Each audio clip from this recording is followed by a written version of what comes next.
the wrong scene come up on here. There we go, that's what it should be showing. Hello, hello. Oh. This monitor's died. Doesn't look like it, but it has. It's one of those annoying problems which doesn't appear to exist until it does. Basically, you plug it all in, it works perfectly fine. Half an hour later, and computer says you haven't got a monitor anymore. Not that it's not showing a picture, it's actually saying there is no monitor. It won't detect the monitor at all. So something has gone awry with it. And I want to rip it apart and try and work out what it is. I've got a suspicion what it might be, but we'll dig in and find out and have a look.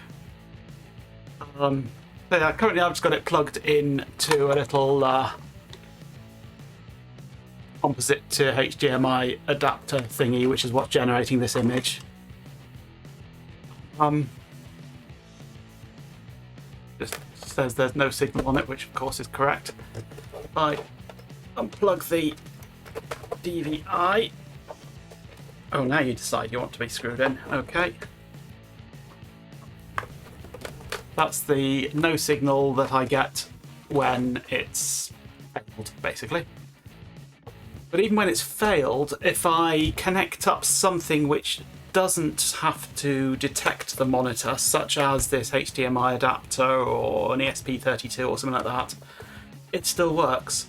So the monitor itself is working perfectly, it just will not communicate with the computer properly, which is kind of essential. So yeah, I have an idea what it probably is, but we shall find out. My first challenge is how to get into this. The construction on most of these monitors is pretty much the same. There's no screws, it's just clipped together around the edge. So it's a case of trying to lever the front panel off. There it goes.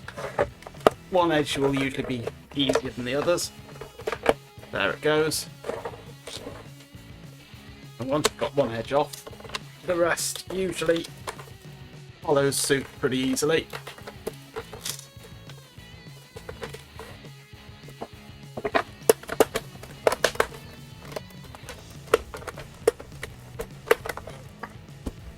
Come on, off you come. There it goes.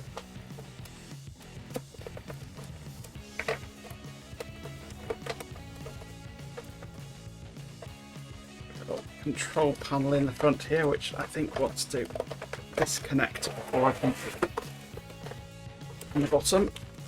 Let's try the top side again. There it goes.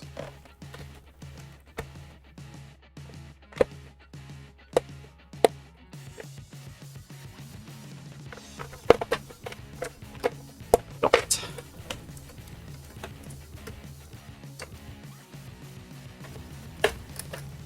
Right, we're in.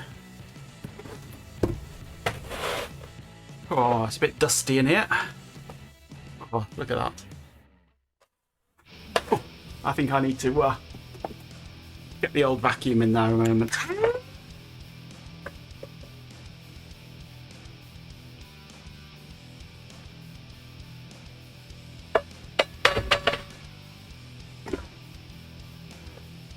Hey, Mocha Helix, how you doing?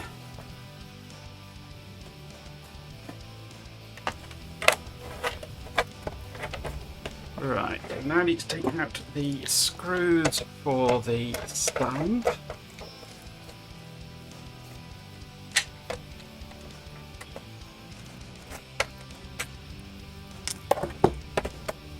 And that one.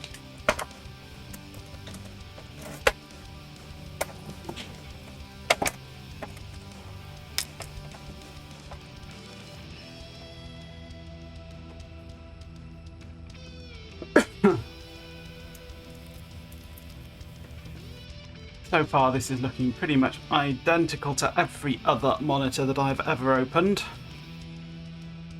No surprises whatsoever so far.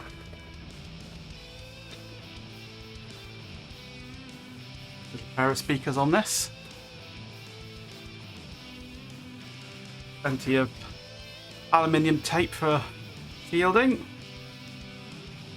It's also holding on the whole of this back section.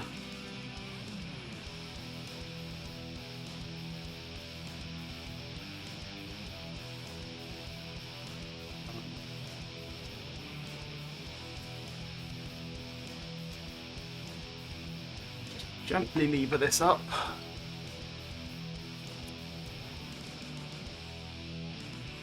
To unstick. There we go.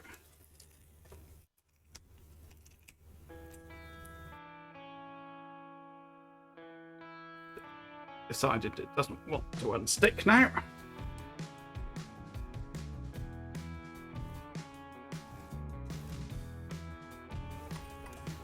Okay, that's up.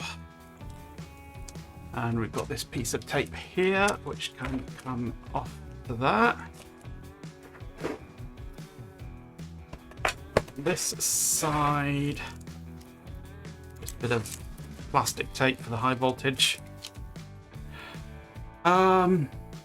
Okay, we've got screws on the end here.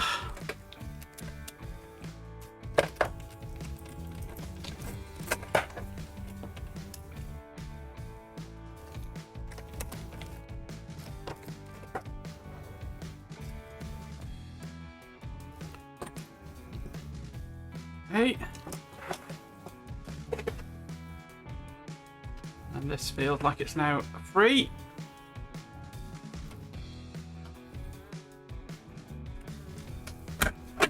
Let's pop off the TFT panel and disconnect the backlight.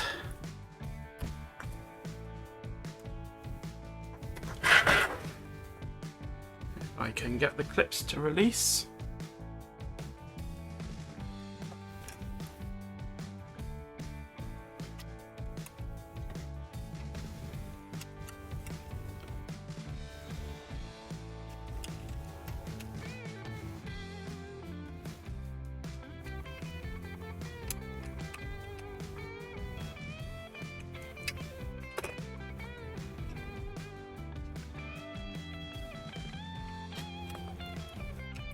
And there we are. We are separated.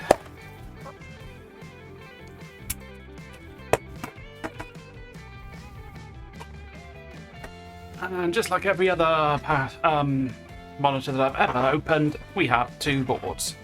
Power supply, display controller. So, what I want to look at mainly, I think, will be the power supply, which is held in with 3 screws, it looks.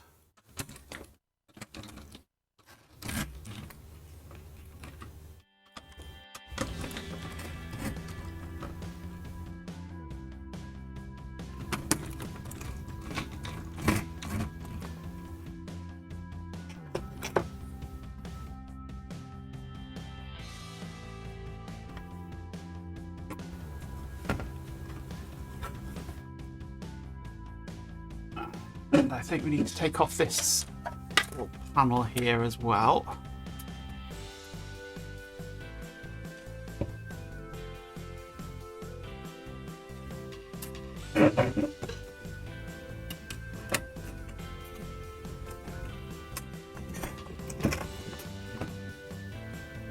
Should then allow us to lift the power supply out and away.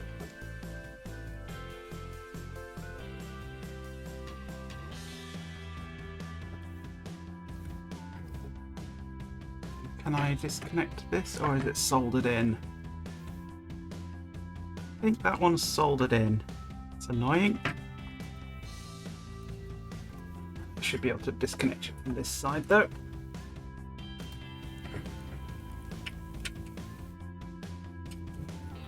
And that one comes out of there. Okay. The power supply.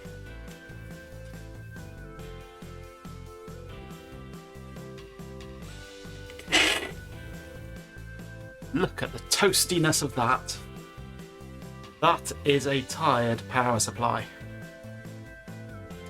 So it's no wonder it's not happy. The dust off it. But the capacitors, which is what I would be looking at most critically, all appear at first glance to be perfectly fine. There's no bulging on any of them. All got nice flat tops to them.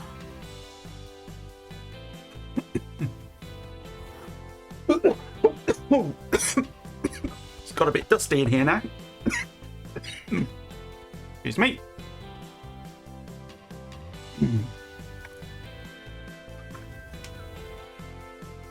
Let me just get the vacuum on it.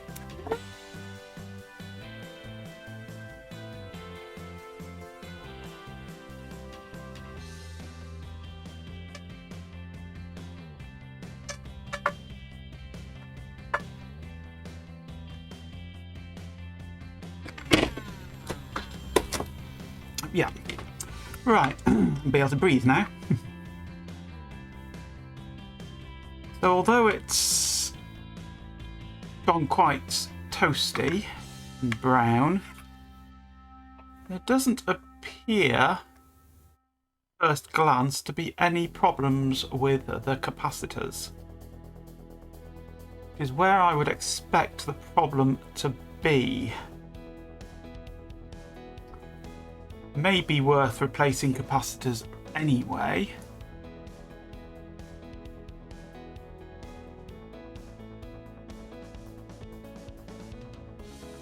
But they look in reasonable condition. Hey Ben, how you doing? You wouldn't nick this bit here, definitely not. That's the bit that stores the hundreds of volts. 450 volt capacitor. Nom nom nom, tasty. Is there even a bleed resistor across it?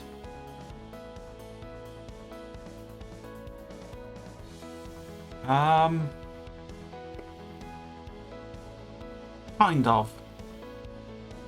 You've got, let me get something insulated. Capacitor, you've then got the bridge rectifier, it then goes through a choke, which has got lightning protection on it here, I notice. And then you've got some resistors on this side of the choke, so it looks like it should bleed off through those quite happily. Actually, no, hang on, where are we? No, that's on the input, sorry. So you've got the input, then the choke, then the rectifier, then the capacitor. And follow this around. Yes. Bleed resistor.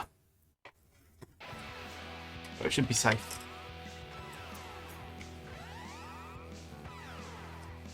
Tricks aren't too bad. I've been trying to improve my voice audio today, but failed miserably, so I've resorted back to the existing system. I may have boosted the volume on it a bit and made it a bit clearer, but I need to get myself a new lapel microphone, really.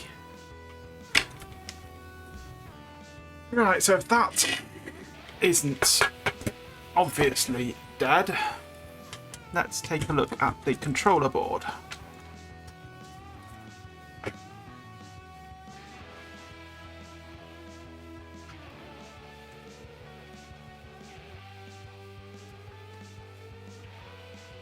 Which needs all these little winding posts removing.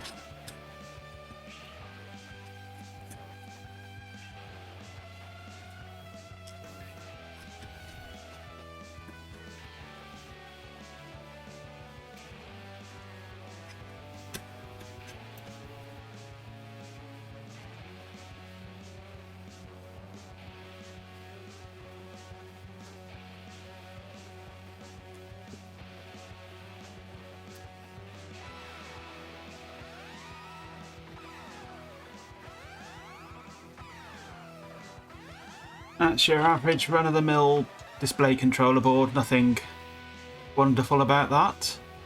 Does seem to have a rather chunky 3.3 ohm resistor on it here for current sensing for some reason. Not sure what that's doing. I've never seen one with that on before.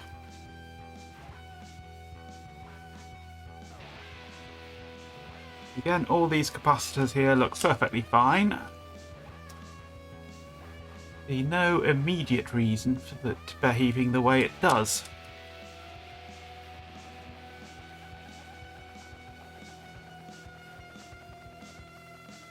Maybe there's a cracked solder joint on the chip. When it heats up, it separates.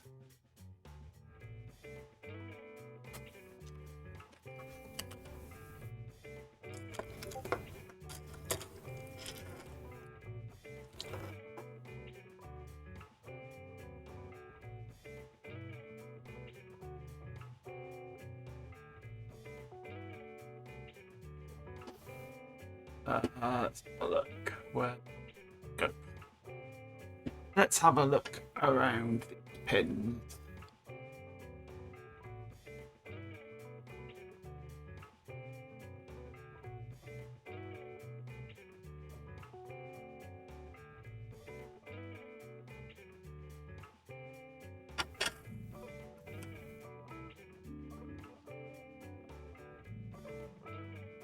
Oh, all that soldering looks nice and crisp and shiny.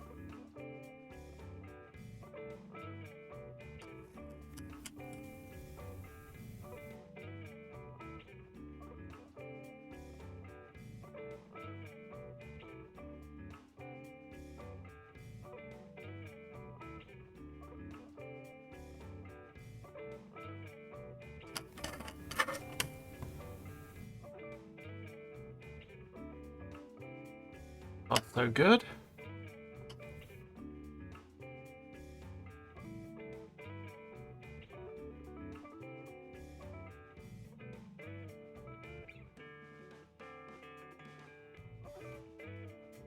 Appears okay.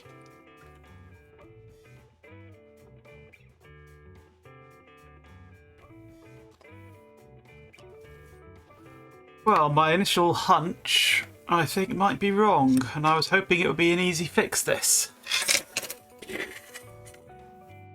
If this isn't bulging capacitors on the power supply, then I am a little stumped. It's one of those annoying faults that you can't just plug it in and say, yep, that's working, or nope, that's not working. Because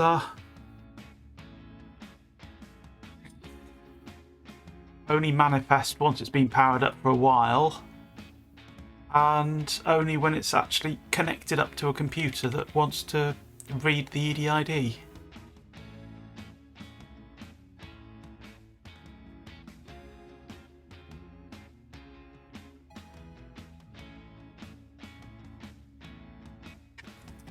What are these little chips on here?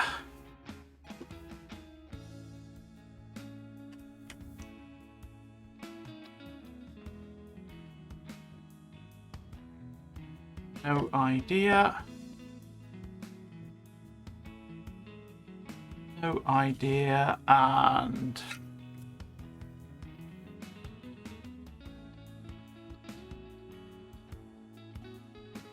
no idea.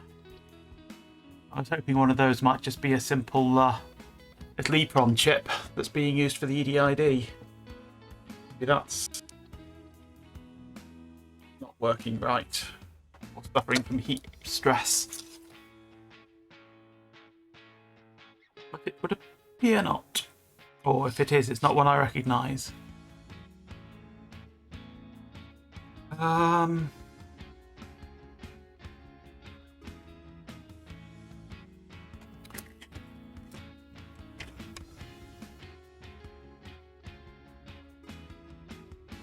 I'm wondering if it's worth replacing all the output capacitors on my power supply anyway,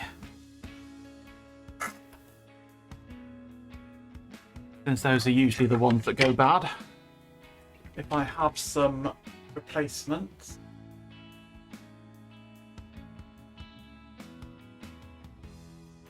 cable's got hooked up. Hey President, how you doing?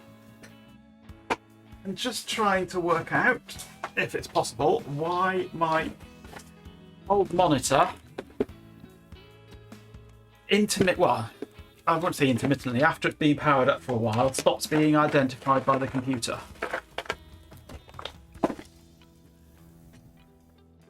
So I was thinking that I would pull it all apart and look at the power supply and immediately find some bulging capacitors, but alas, there are no bulging capacitors.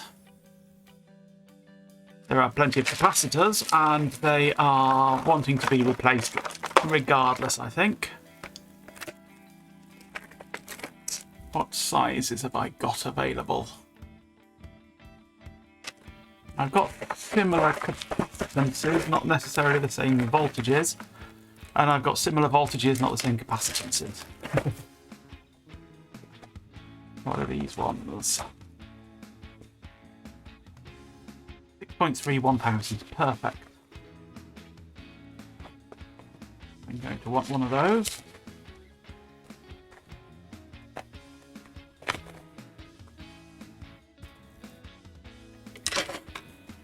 These are a bit smaller. That's a 6. Oh, that's a 16, not a 6.3. My bad. It says 6 there. There is a 1 around the corner, so I'm going to need 25 volt 1000, 16 volt 1000, and 16 volt 470. I've got 35 volt 470. I've got 3300 16 volt.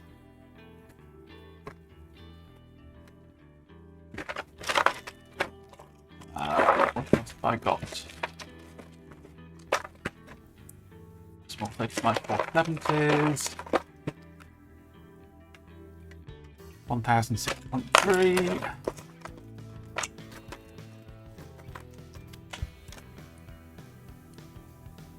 300 6.3. 316. Now, I may not have suitable capacitors here.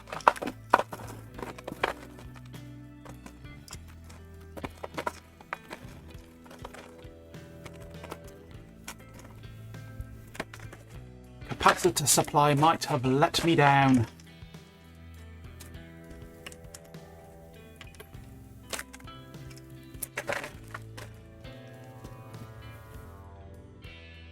Oh no, that's horrible. I've had that recently.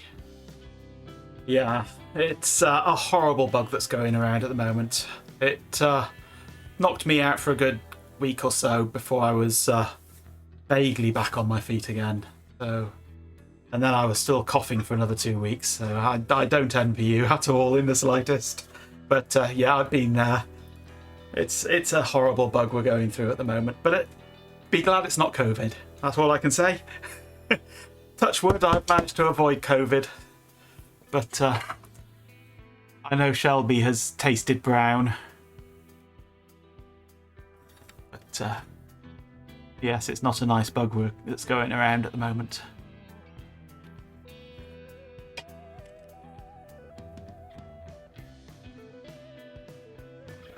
I wonder if I've got any reclaim available.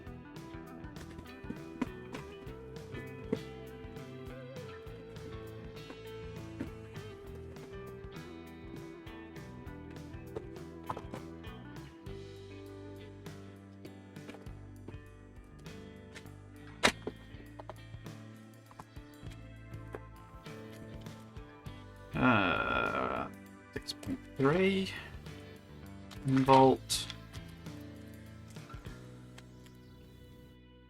There's a 16.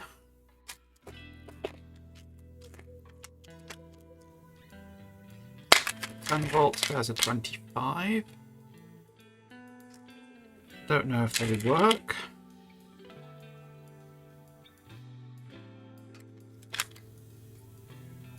Another 25.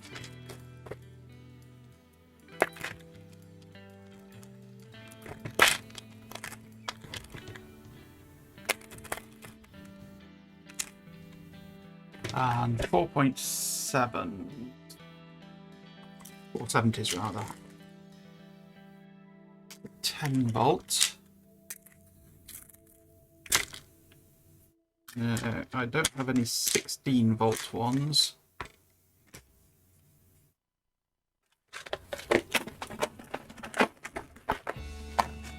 It's a Yama, or Ayama, or Yama, or however you pronounce it. I-Y-A-M-A. It's the ProLite E908WS by Ayama.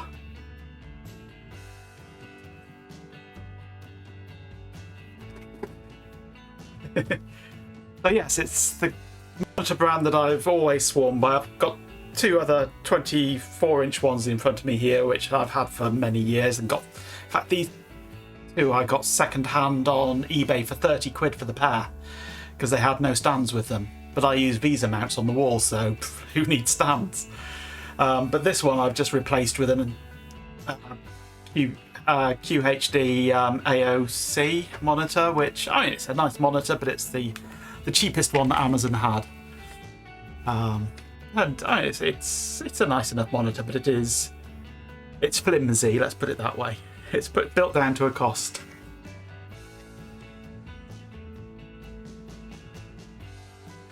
Thank you very much, Ben. I shall see you later and enjoy your dinner. I still say you need to train the rest of the family to eat earlier.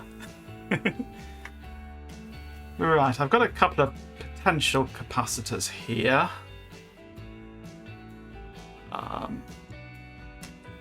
But I don't know where my tester is at the moment. I don't think it's in my test kit box, which is the logical place where it should be.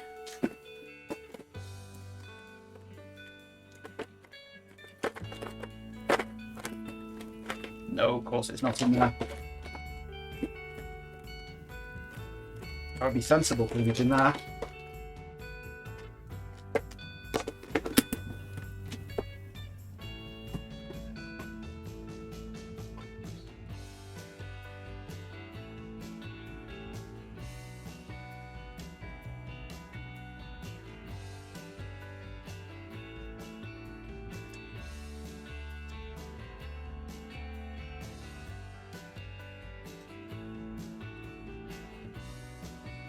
Forever to try and find that thing in here. So I can just probe them with this. It's supposed to be 1,000 microfarads. That's around about right. And this one is another 1,000.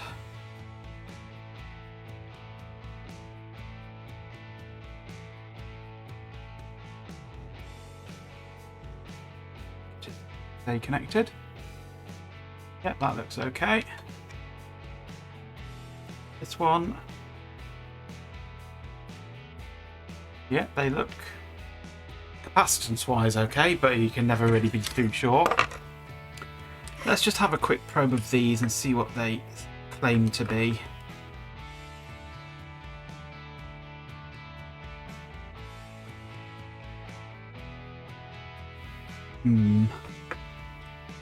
With them in circuit, they are showing completely weird random values.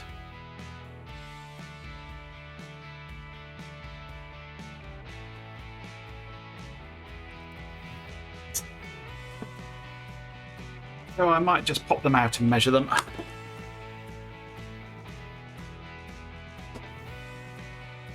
Just wait for the soldering iron to warm up.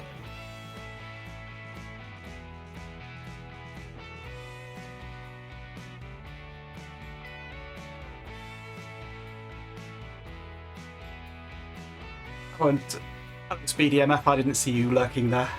How you doing?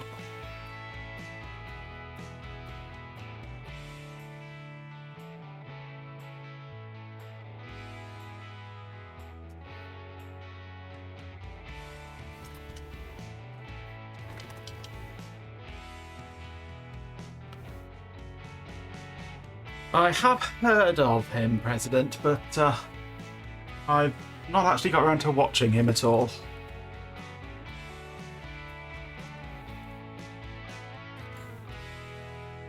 Most of my vintage test equipment fix comes either from Curious Mark or Mr. Carlson.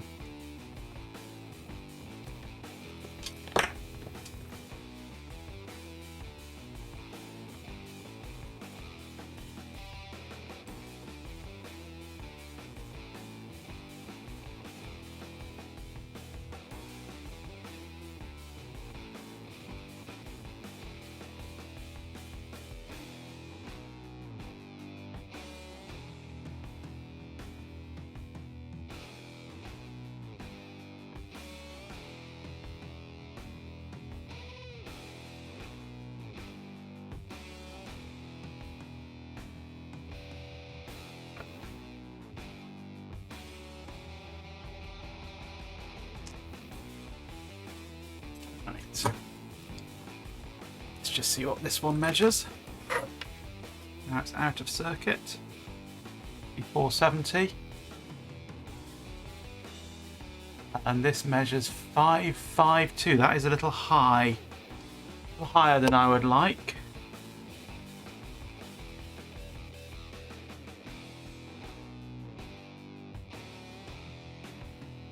.470, that's quite drift. I'd expect it's borderline, that one, I think. The way I look at it is, when testing with a basic meter like this, I think it'll read higher the more leakage there is, because the longer it takes to charge up as the current starts leaking through. So if it reads as a higher capacitance, that to my mind says it's starting to leak.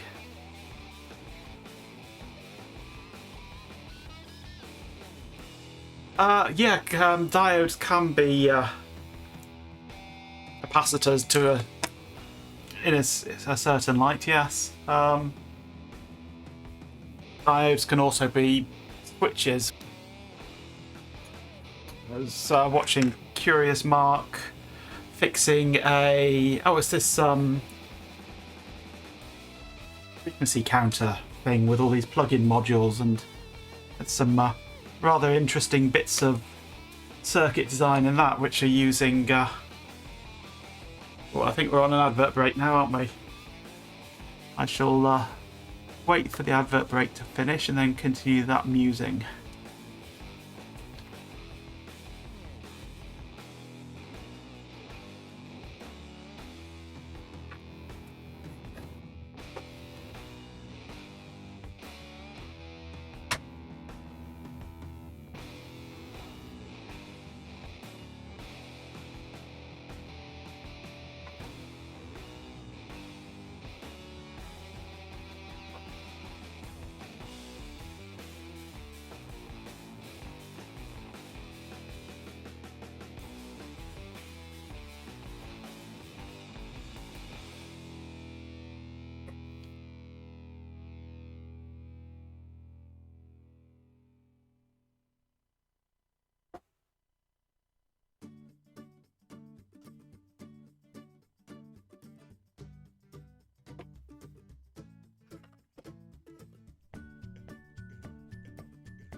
We're almost done with the advert break.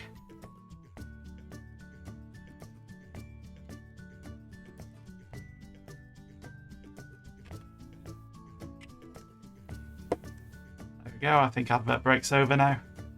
Yes, so Curious Mark, he was fixing a frequency counter with all these sort of plug-in modules and things to change what frequency ranges it can do, and Some very interesting analog circuitry in there, involving using reverse bias diodes as switches, and you just forward bias them, and it lets the signal through, which is very clever stuff.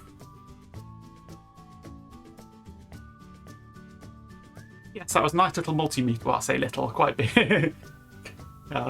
Such a shame that only one of them could be rescued from that.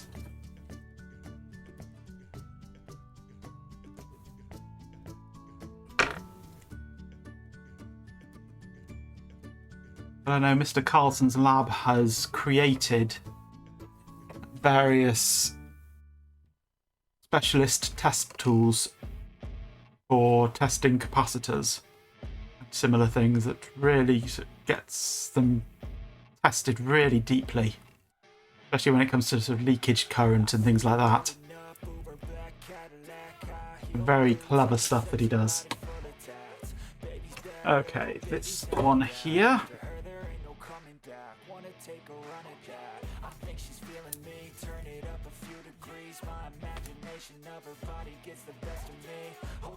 Is measuring not too bad actually. That one looks okay. It's a little bit high, but not too bad.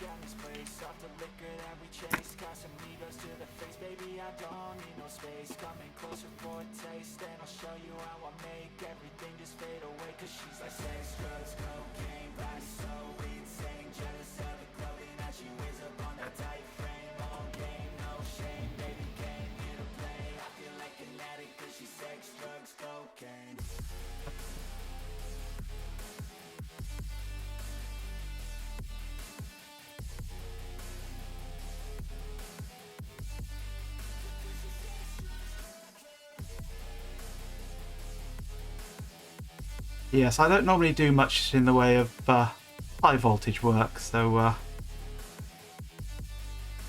don't have anything really for high voltage testing. High voltage scares me.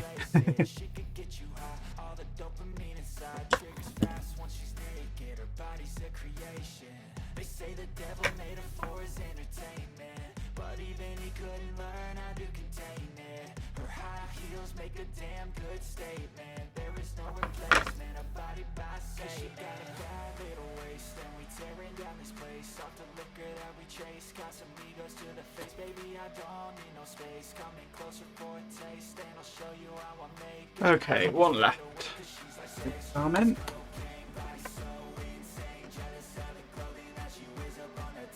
So far, these look tolerable.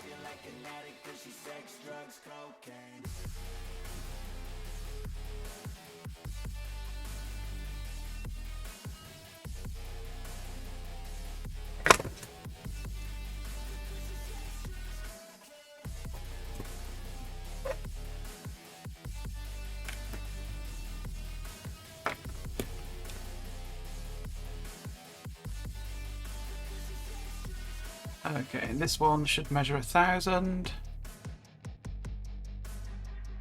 That one is a bit low. 93. Compare that to this one, same rating. 96. Not bad, I suppose.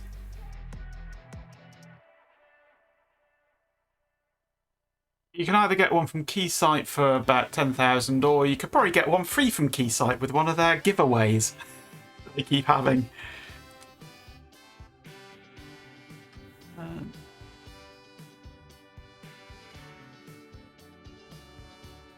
These are both Rubicon capacitors, so I might change that one for that one. Pretty much identical. Both 105s. 25 volt. For a different range. This is SSP, this is YXG. I'm going to change this capacitor, I think, because it is reading a little bit low.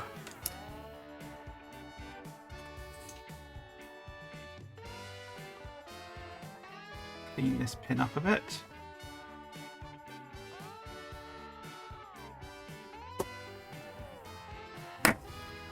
straighten it out.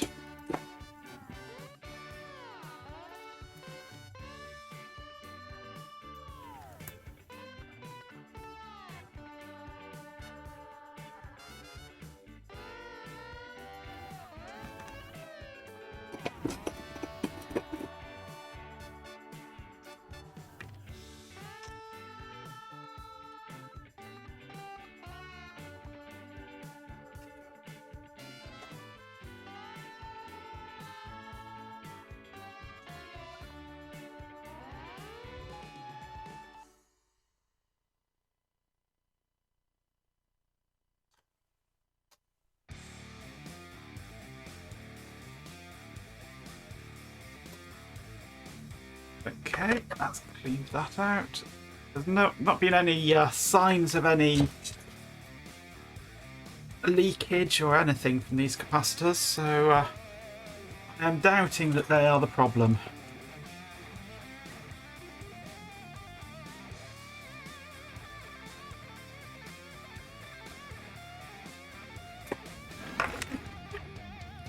Move it over into shot so it can be seen. Right, so I've replaced one capacitor there. The other two I've left alone. The only other one would be this one over here. Another one that I haven't got, the 16 volt 470 microfarad.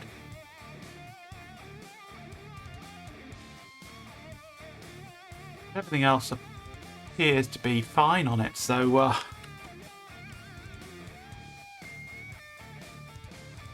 they've certainly done a lot of influencer marketing, yes. I don't know if they were the first, but it wouldn't surprise me.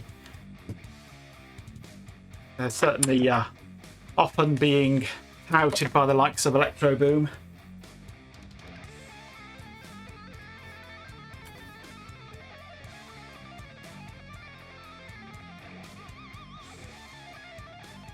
I'm tempted to put this back together and just leave it running for a couple of hours and see if it works. Get some of the dust out.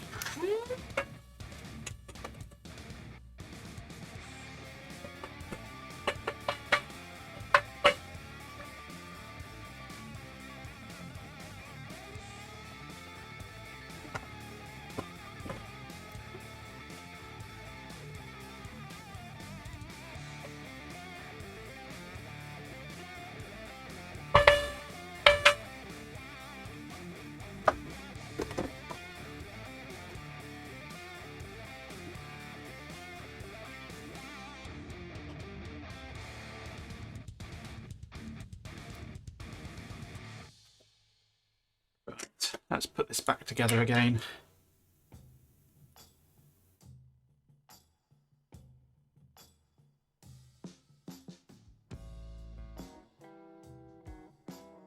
Because when it was failing, it was definitely failing. I mean, it was not just a is this working or not thing. It was everything I tried, it said, nope, you're not having a monitor. I tried both the DVI and the VGA connectors. I tried it on different video cards. I tried it on different computers even. Nothing would work with it. But then with it turned off for a while, I plugged it in, it worked perfectly. And then it stopped again. So it's definitely something sort of thermal based.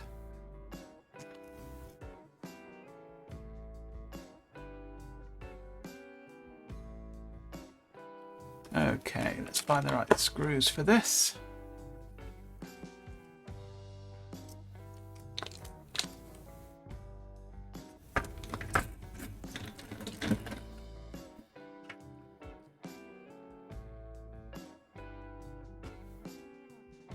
That's what I'm thinking. That's why I was focusing so much on the power supply, that it's losing one of its voltages or something. But they're so simple, these things, that you'd expect if it was a power supply problem that the whole thing would die. But when it was not working, it was still operating. The display would still light up. It would still print on it, no signal. But then I'd... possible, but I don't know. Then I'd go into the menu, or try and go into the on-screen display menu, and it would just completely lock out and just crash. Which I was thinking it was more likely to be sort of a tired capacitor, which once it gets a load on it above a certain level, it would just say, nope, I've had enough. I'm going home.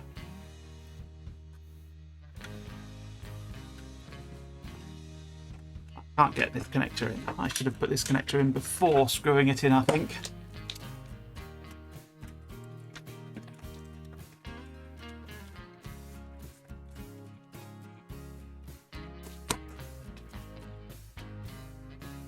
That was a lot easier.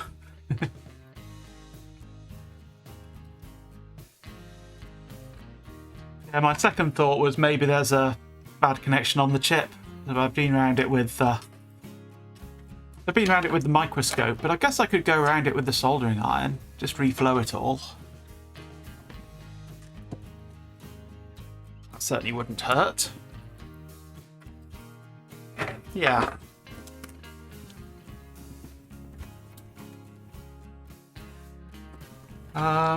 I need to find... I can't find anything at the moment. Find my wick, my solder wick.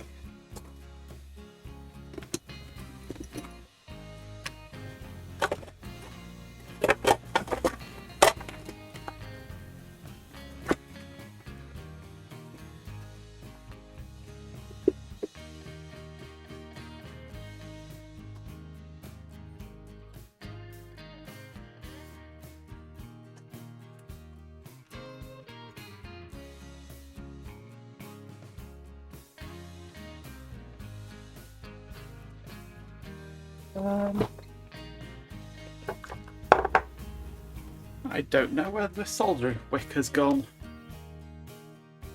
Well, I shall manage without it. I shall just have to use extra flux.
A lot cleaner anyway.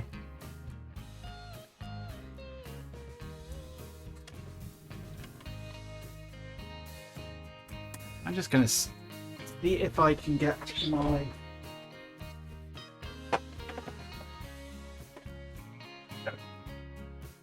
in a location.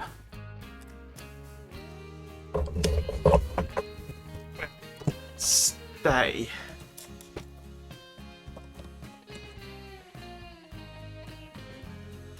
Yeah, it's very much a disposable economy these days for these sort of things. It doesn't work, therefore send it off to be recycled.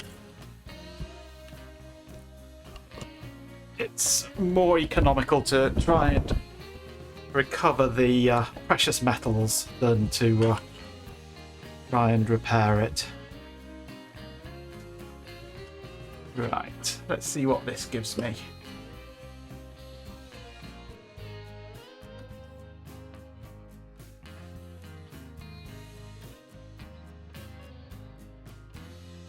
Be a bit bouncy on a flexible arm thing.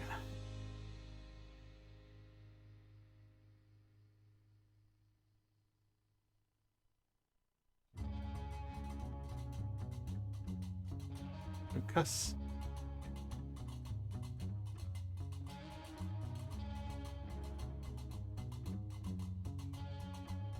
I've done that edge. Let's do this edge here now. Do this with a camera in my face.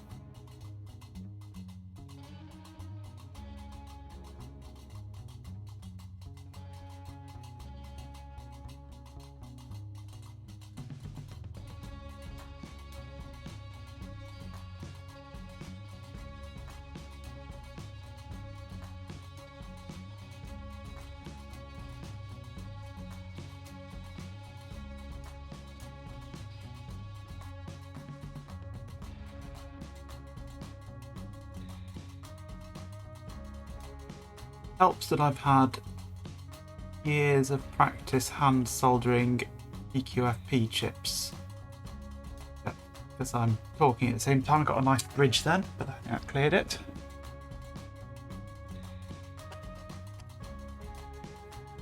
Okay, now round to this side.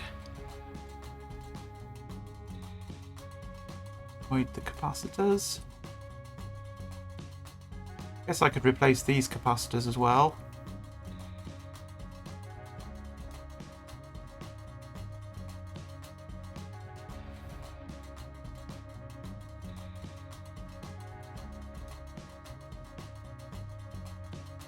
Got a bridge then as well. Loads of bridge there, not good. Let's get some more flux on there.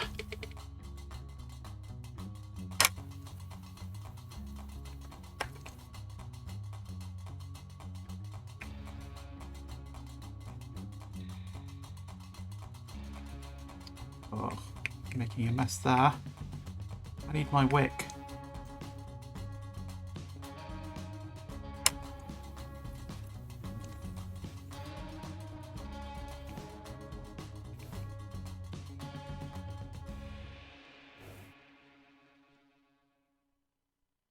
Got the bridge up to the end now anyway, moved it.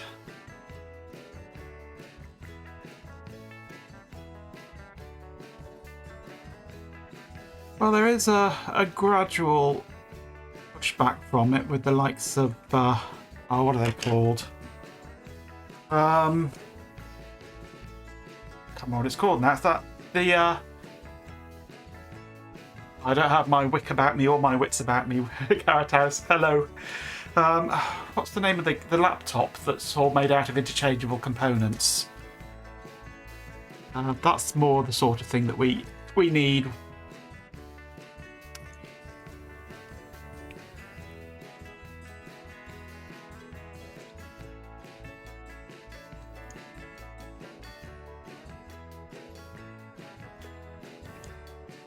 Come on. I can't seem to get that bridge out of there today.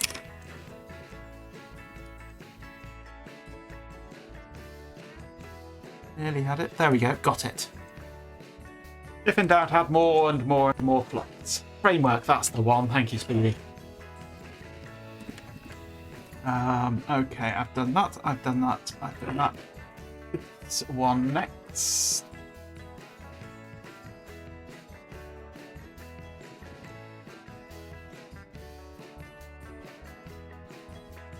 So if all manufacturers embrace the framework philosophy,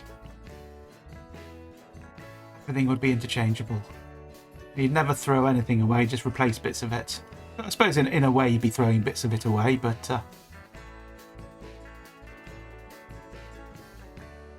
not the whole thing every time.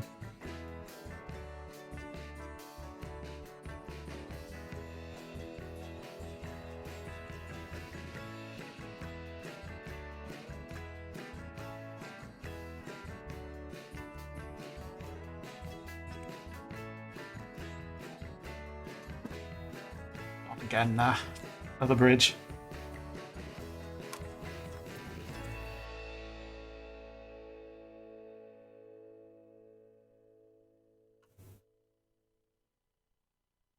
I got it. Almost. Yep.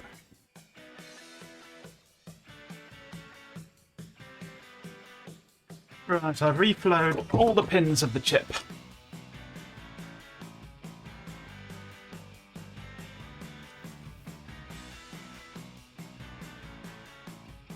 I'm wondering if maybe I should replace these capacitors here as well. I mean, they look perfectly fine. But who knows? They are a good make, Rubicon. But maybe they're a bit tired. I mean, this monitor has been plugged in and powered up 24/7 for the past 15 years, I think. Maybe 10 years, 15, something like that. A long time anyway, so I'm not surprised it's got tired. But maybe I will have a look, see if I've got some replacements for those.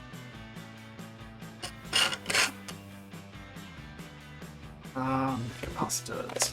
These are 50 volt 10 microfarad, 25 volt 100 microfarad.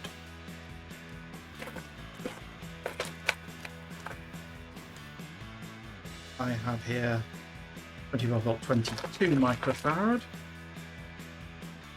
16 volt 100. Yes, that's 16 volt 100. Goes to 25 volt 100.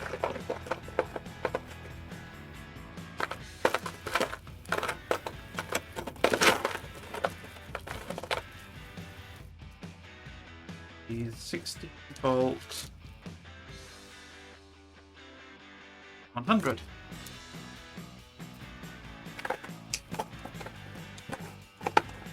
I don't have a 25 volt 100 though, do I?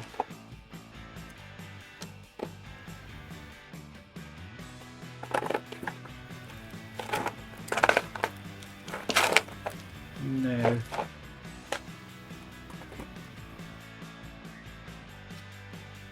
The tiny little ones though.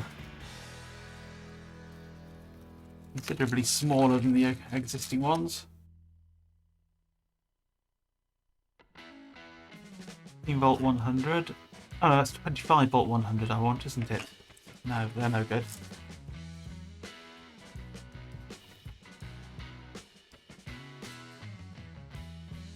Volt 100. No, I need 25 volt. Have I got anything in my box of replanes? 100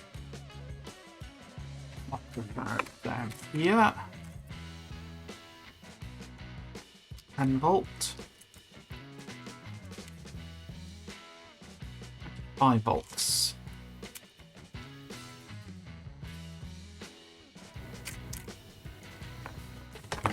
And the other was, what was it, 50 volt? 50 volt 10.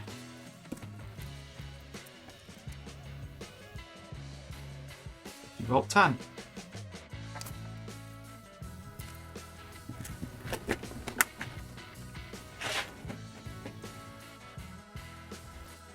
Yeah, it's just too cheap to make things now. Much too cheap to make things, and too expensive to repair them or replace them.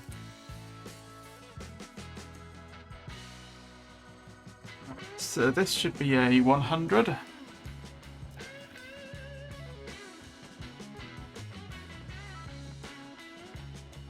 $91, a bit low perhaps. Something like this one. 92, yeah.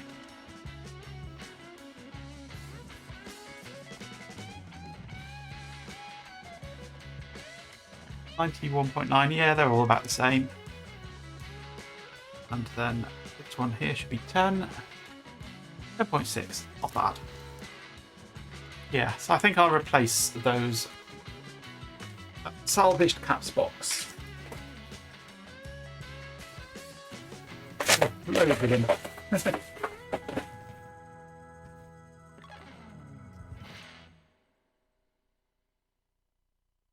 Clean up these legs a bit.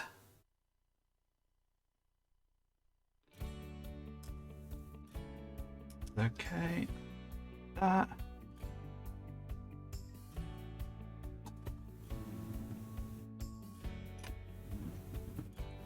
Straighten the legs out.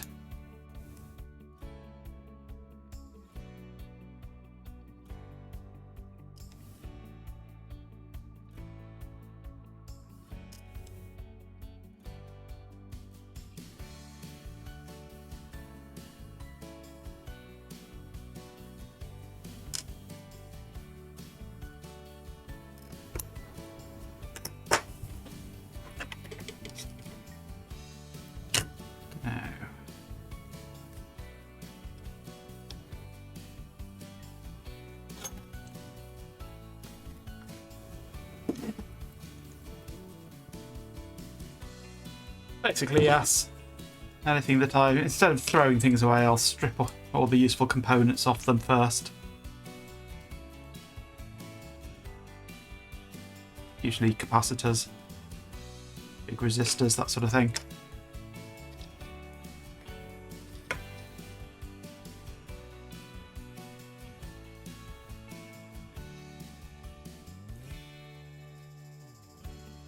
I've also got a box full of old circuit boards. I haven't stripped the components off.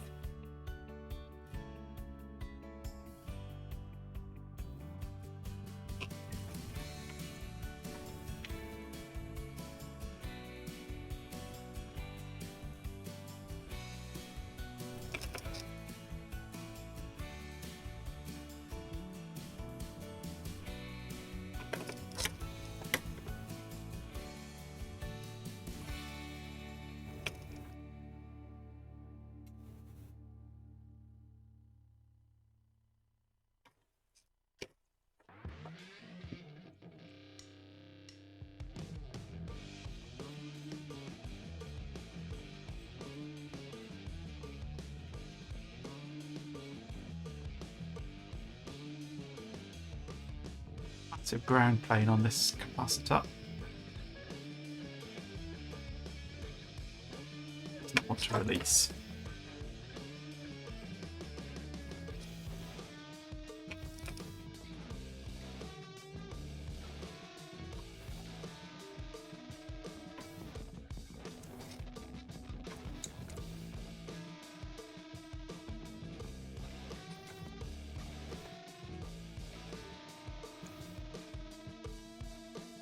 Okay, that's out. One side. Fill a little. Pull down. I shall measure that in a moment.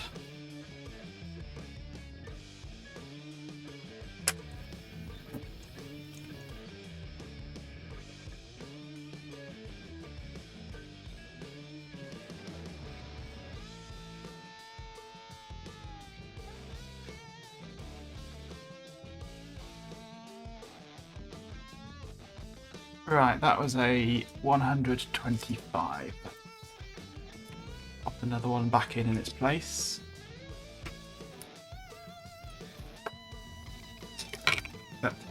No wick, it's going to be awkward getting this in, isn't it?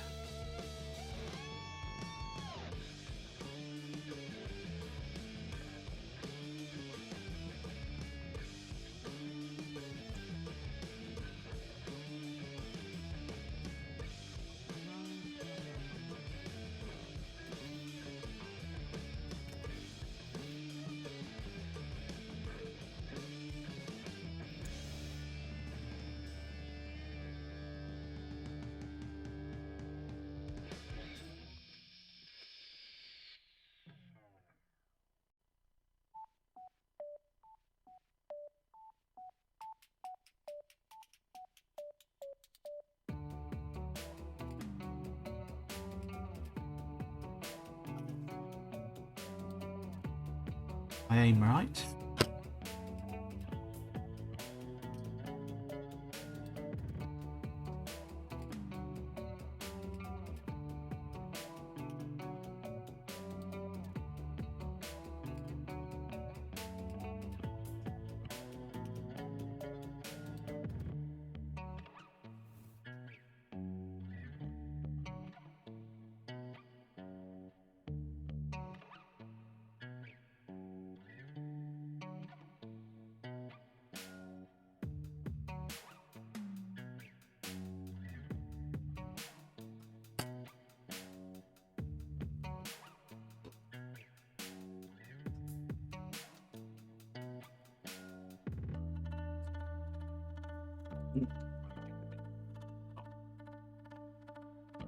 Ham radio people were sometimes building their stations from parts of old radios they pulled from the trash. Quite probably, yes.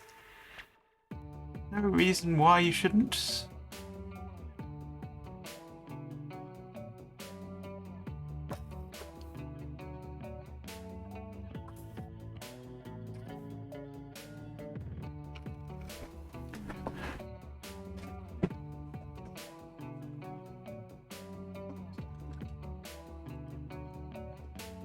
Solder sucker.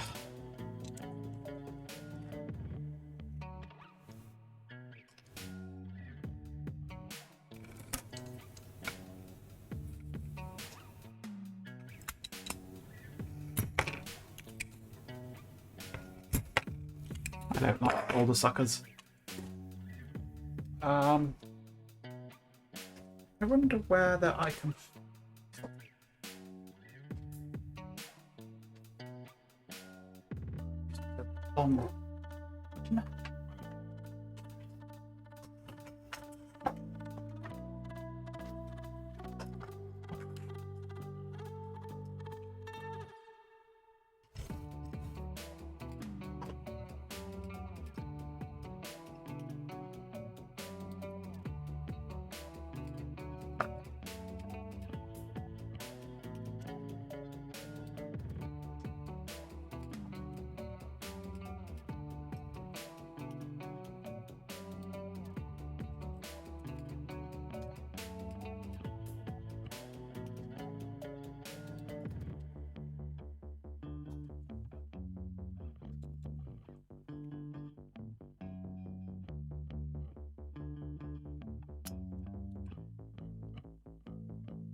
Come on, clear.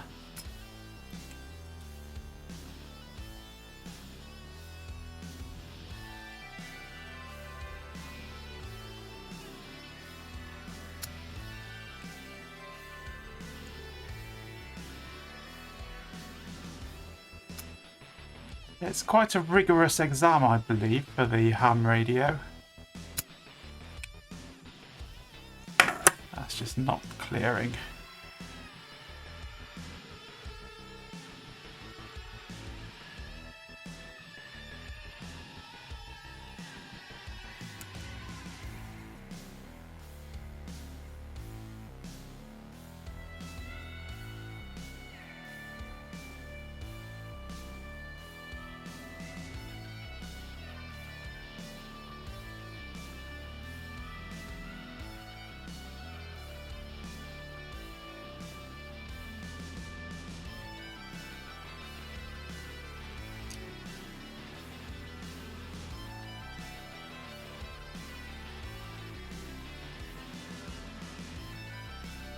Oh, are you gonna melt?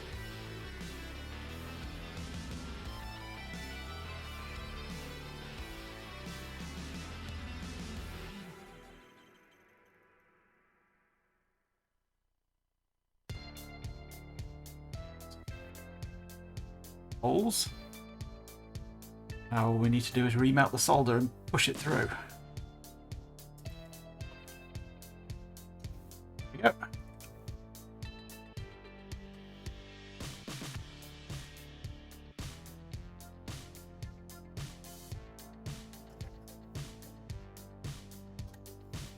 Right, that's one replaced. Oh, absolutely, yes. It's always good to learn something. You should try and learn something every day, that's what I say.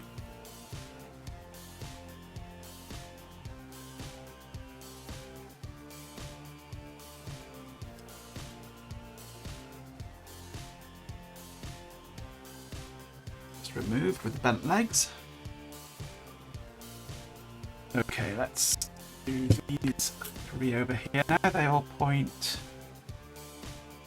direction.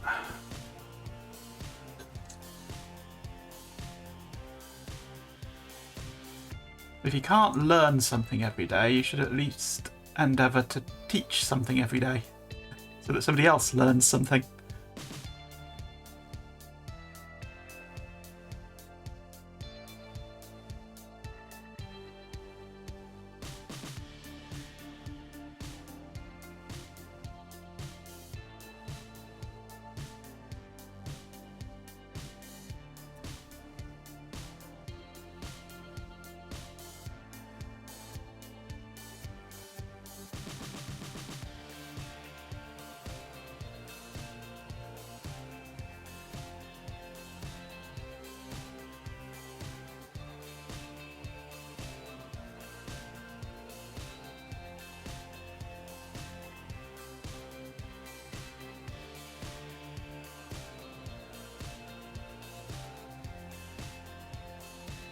I don't like the look of the pad on this one. That seems to have lost part of its pad on this side.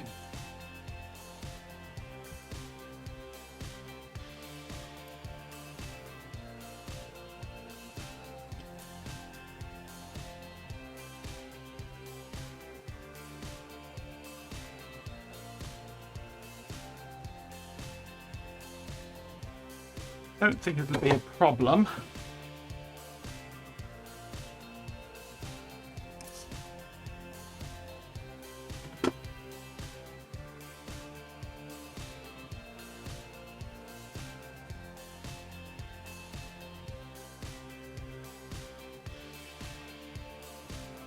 Yeah, that's not a happy pad.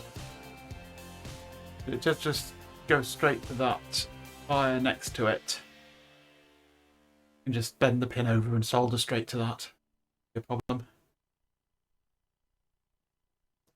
If there's anything on the other side of that pin, that one is the upper one.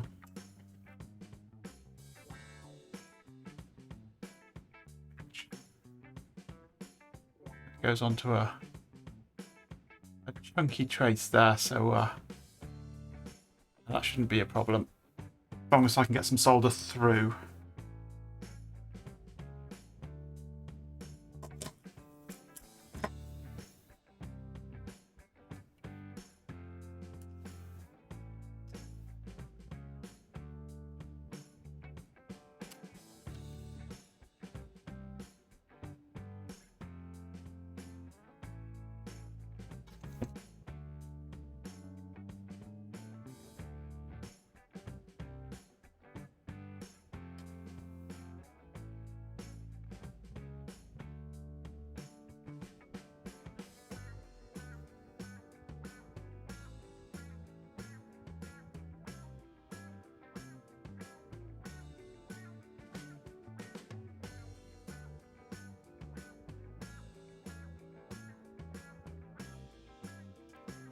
Negative is in.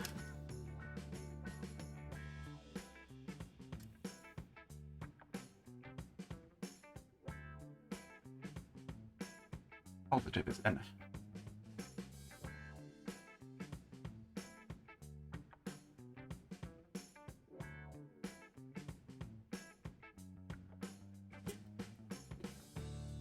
Give it some extra flux on this one before soldering it.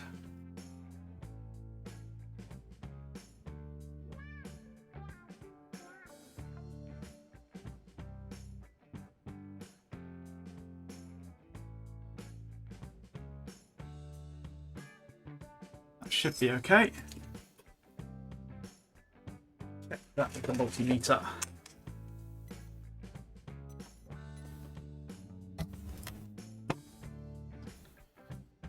On Twitch, only Tech Tangents really. That's all I have time for on Twitch.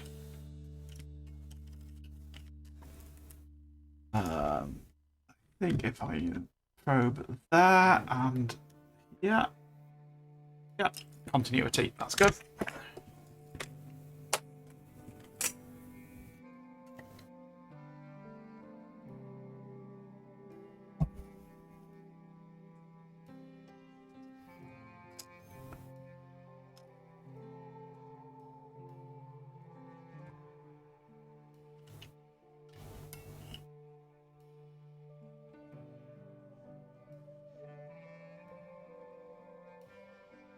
Um,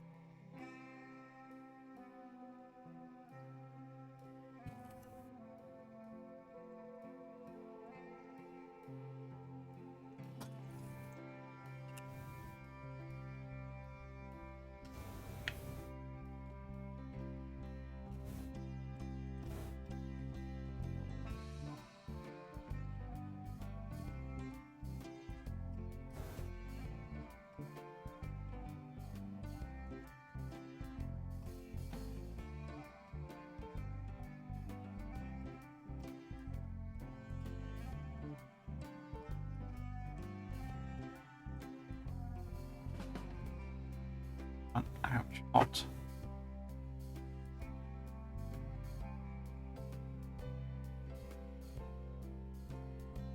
I'm lifting the pad on that one as well, actually. I'm not liking this. Or the board isn't liking this. I don't think I'm going to go any further with these, actually. Board is not happy. I think my soldering iron is too hot. Just clean those up.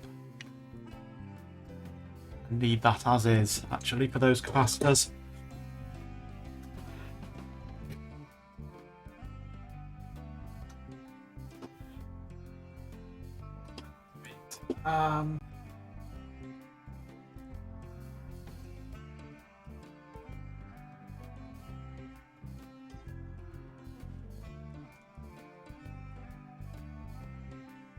Yeah.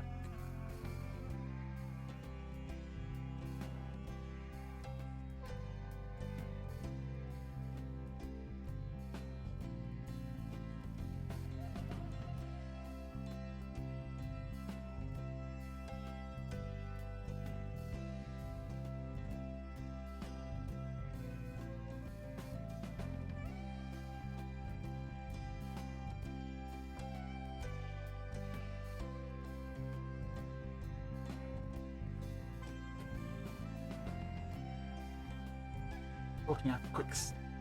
Yeah.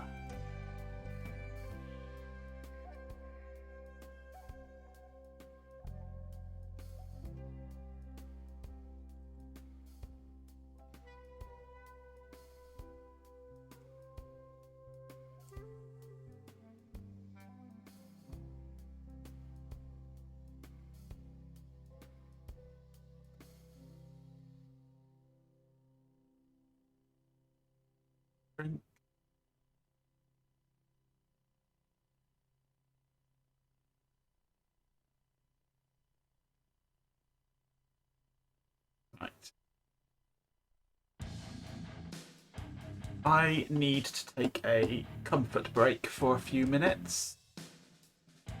So I shall leave you with the background music and the chat, and I shall be back shortly.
Okay, I'm back with you again. Oh, let me turn that down.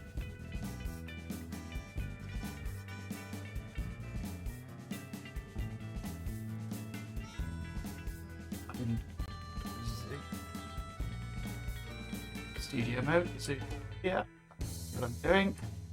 Okay, yes, I'm back with you again.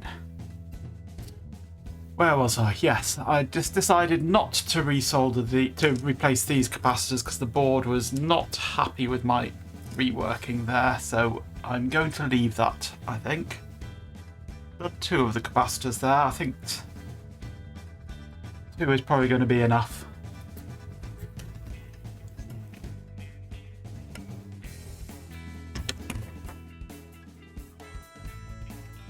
I don't think these capacitors are at fault here, so I don't think there is any real value in replacing them.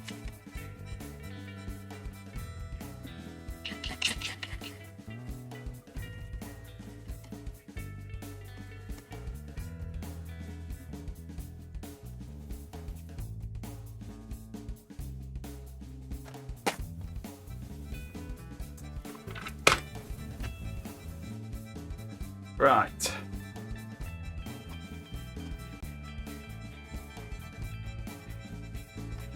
Let's think about putting this back together.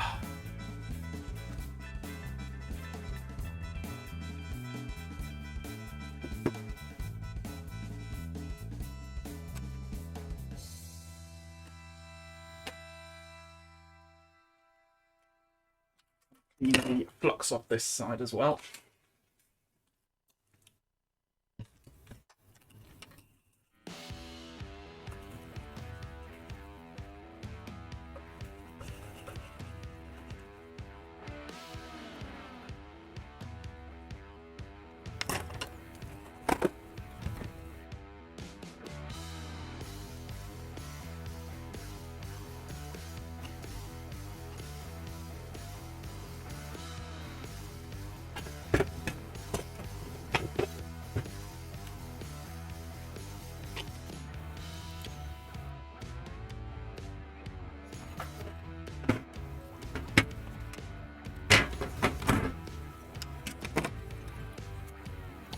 Right, so the speakers connect to power supply board. Power supply board drops into there. Supply board connects to the display board. The front panel connects to the display board. And the display board drops into there.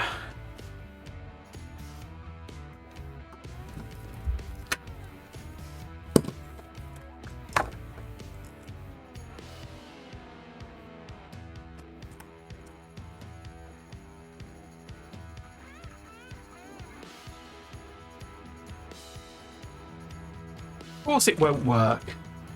Got no chance of working.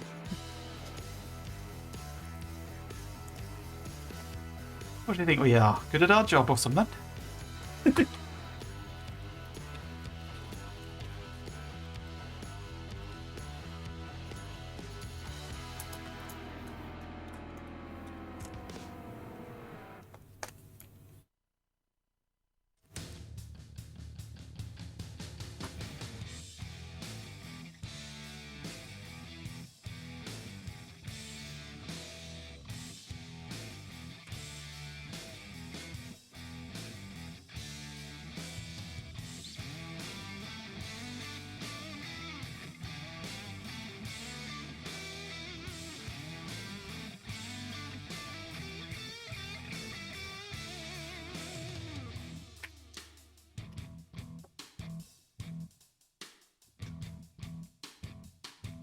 Right.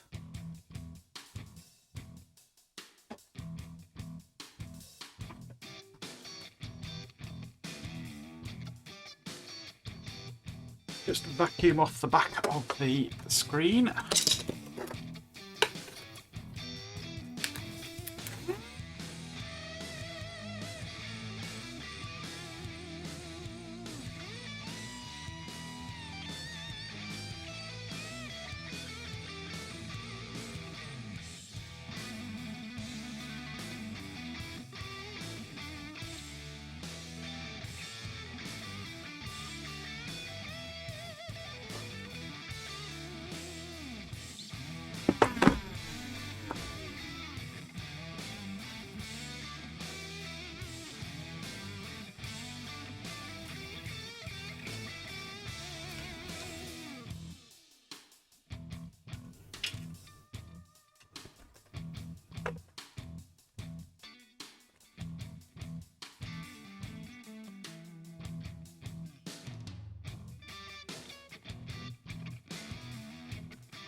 clip on or not? No, it sits over, I think.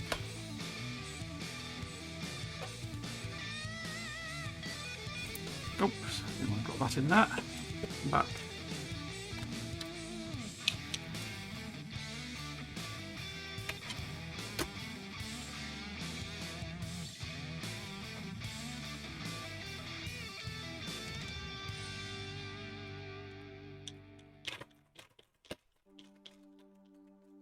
I think I've got that cross-threaded then.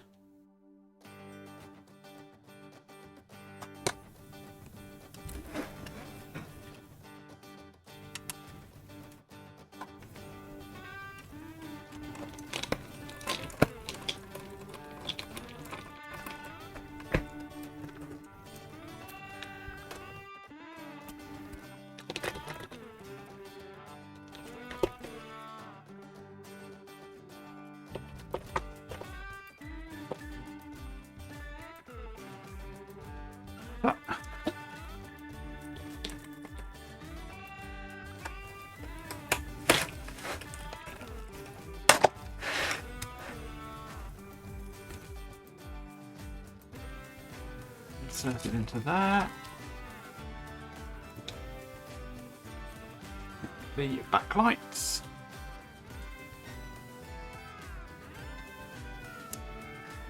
And we have an advert break.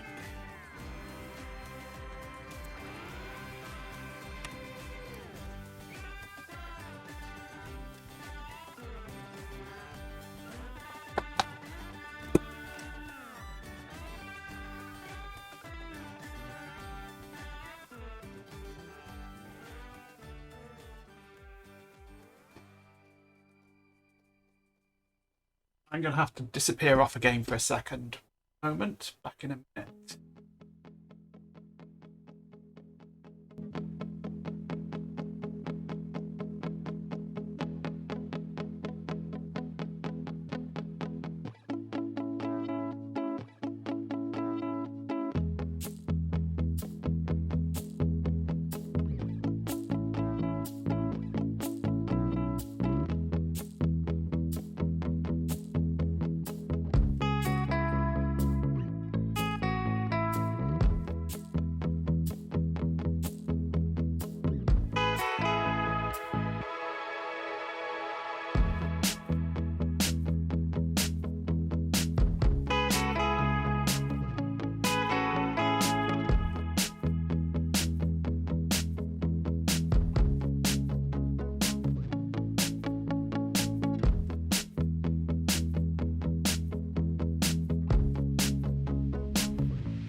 again, sorry about that.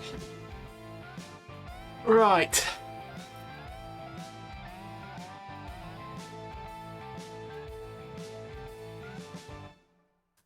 He knows about microwaves. Or cooking them anyway. Right, I've put this back together. Let's connect some stuff up and see if I can get it to even light up, shall we? Plug in the DVI.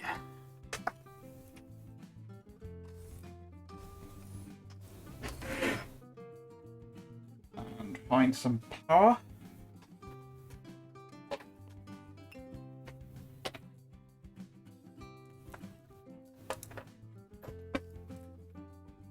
That hasn't gone bang anyway. Lights on, it's lit up. Right, so it is working at the moment, which is good. But whether it's actually going to work, I've no idea whatsoever. All I can really do at this point now is put it all back in its case and plug it into a computer and see what happens. Good that it didn't go bang. It's good that it lights up, but I've no real way of testing it other than a long-term leave it plugged in job. Let's put it back in its case. Hello camera, focus, thank you. And then I shall set it up on a computer tonight and leave it running. Hello camera, focus please. Hello, thank you. Get rid of some of this dust.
Put the screen back. Yeah. Stick it down. Come on, stick down, will you?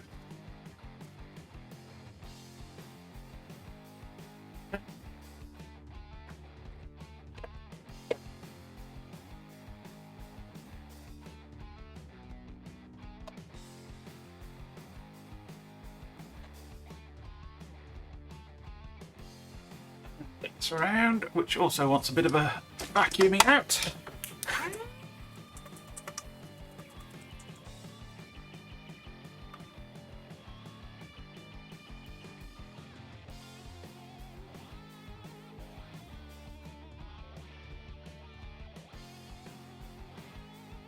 That's the point. I wanted to have a look on this, see if there was a manufacturing date when it was made. Not sure there will be.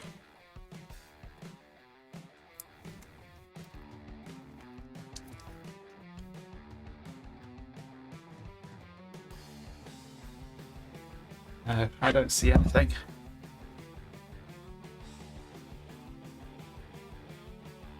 Could take it all apart again and look at the chips, but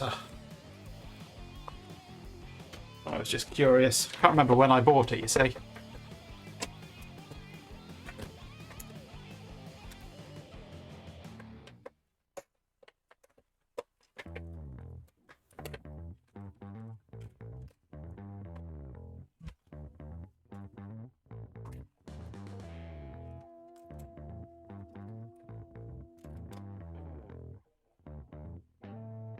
Okay, around back on.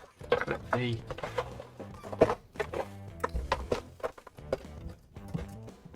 controls in, which go somehow in this part of the panel.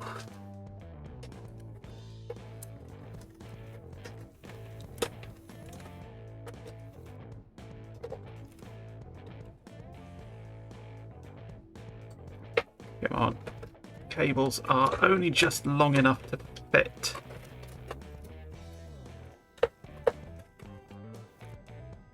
There we go.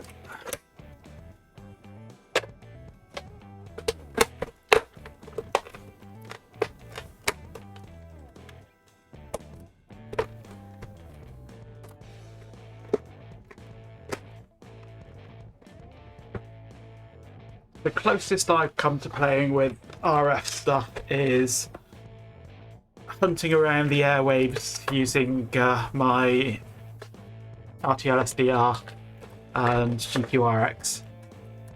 That's the closest I've come to any form of radio stuff, radio tinkering. Right.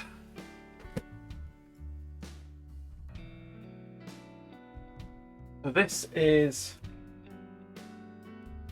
vacuum one.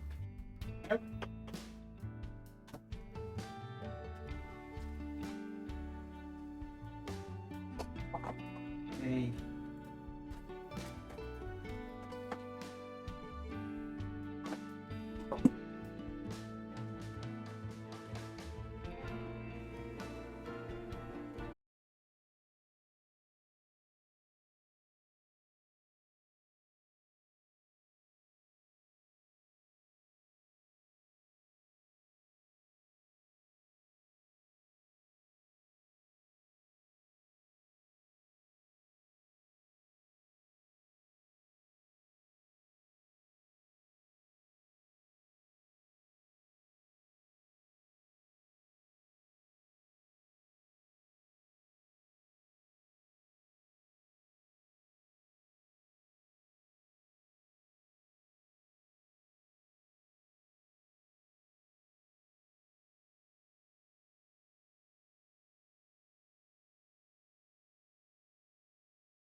Well, it seems to be working.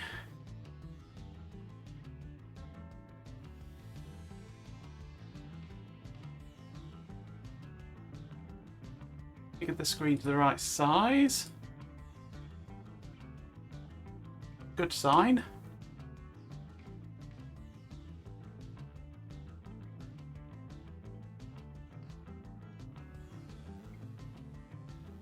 That seems to be good.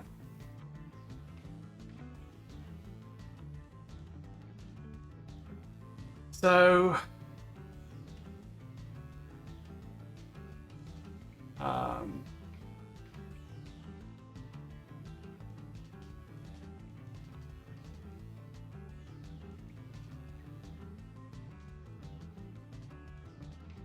it's got the right resolution.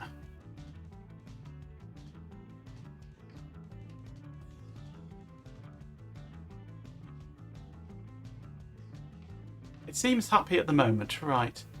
So now all I can do is just leave it running for the next few hours and see whether it works or not. So I think I'm going to call an end to the stream here now. Not only because I've pretty much reached the end of what I'm doing, but also I have food allergies and I think I've been fed something in my dinner which I can't eat. So I'm not feeling too great at the moment. So I'm going to call it for tonight, and shall see you on... What day are we? Thursday, yes. I shall see you all on Thursday. So let's go for outro. Yeah. Oh, hello. My camera's in the wrong place. Yes, well, thank you for joining me tonight. I will see you on Thursday. I've got to go again. I'm not well at all tonight, actually. So, yes, join me on Discord, find me on Patreon, all the usual things. And yes, thank you for joining me, and I shall see you next time.